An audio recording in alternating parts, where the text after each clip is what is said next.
Z nami Romana Krajnčan, po našem mnenju ena najbolj simpatičnih slovenskih pevk. Romana, ste že kaj sprehodili po Lentu? Ne, ni bilo še časa, ker smo mi zdaj to skovajo, pa seveda smo se mogli malo organizirati, ampak vsekakor bomo šli pa po koncertu, ker to vedno gremo. Super.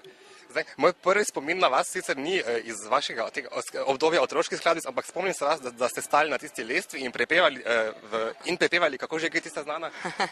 Ja, vem, kjer misliš, to je pa oči moj napisal, to je bil pa ansambel Rš in skladba imela naslov Jaka Lojtrobrž, ki se zelo fajn rima na Rš, Jaka Lojtrobrž.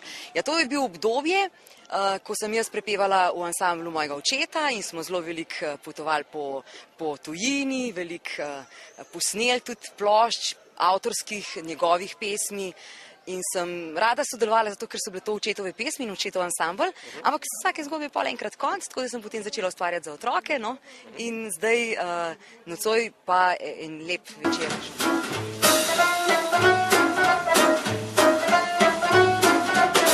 On je bil star in tak čuden, ona pa skoraj gospa. Imela sta vse in veliko, rada sta skupaj bila. Igral je pivo s sopranom. Evolucija, ne, od narodno-zabavne, potem preko otroške do šansona. Pa me zdaj zanima, zakaj do šansona?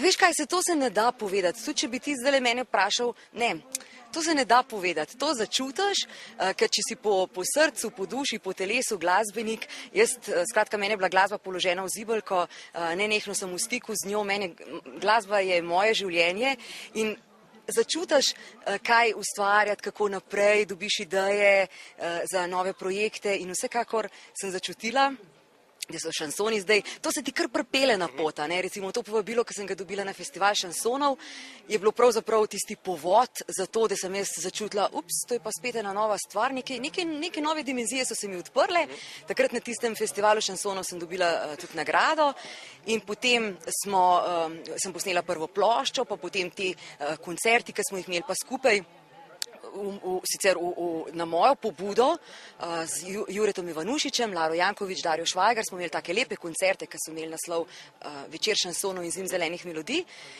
25 ponovitev smo imeli in takrat je pa sploh bilo čist konc. Takrat sem pa začutila, da publika to potrebuje, da se jaz zelo fajn počutim, da so zgodbe tisto, kar želim pripovedovati, ki jih tudi jaz sama zelo podoživljam in zato sem se lotila novega projekta, ki je nastajal kar nekaj časa, lahko rečem 2 leti, ker je najprej nastajala glasba, potem so na glasbo pisali pesniki, no potem smo to vse skupaj posneli, da je tudi sama oblika zgoščenke dobila neko posebno podobo, obliko, skratka zgoščenka res Vem, da diši. Ja, res diši in to z enim krasnim vonjem newyorške modne kreatorice Done Karan.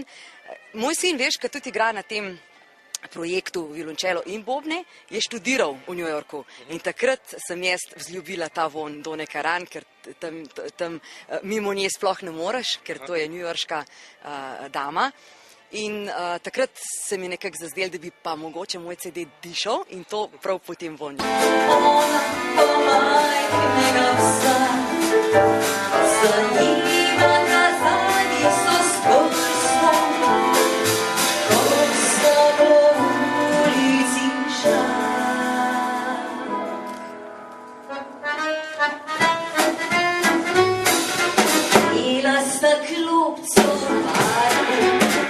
dve verjetno izjemno zahtevni publiki oziroma ciljni skupini za otroško in za to sofisticirano publiko, ki posluša šansone. Katera je težje zadovoljiti?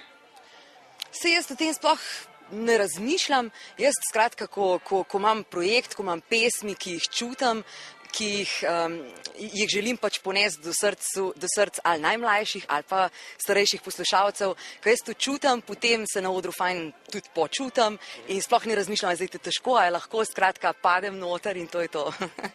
Naslov današnjega večera je Vonj po ljubezni, pa me zanima, kakšen vonj pa ima ljubezen? Je to vonj po, ne vem, preznojenih rjuhah, po kuhanih večerjah, po čem?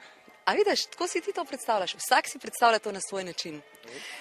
Je pa res, da vsaka pesem na tem CD-ju diši po ljubezni in da zaradi tega so tudi dala tak pač naslov, čeprav pa vsaka pesem diši na drugačen način. Gre res za zgodbe, ki so otožne, simpatične, navihane, zelo temperamentne, tudi zelo tragične. Skratka, ljubezen je vse to. Zanima pa še me, kateri so pa tisti vonji, ki vam gredo pod kožo? Vonj po ljubezni. Vsekakor.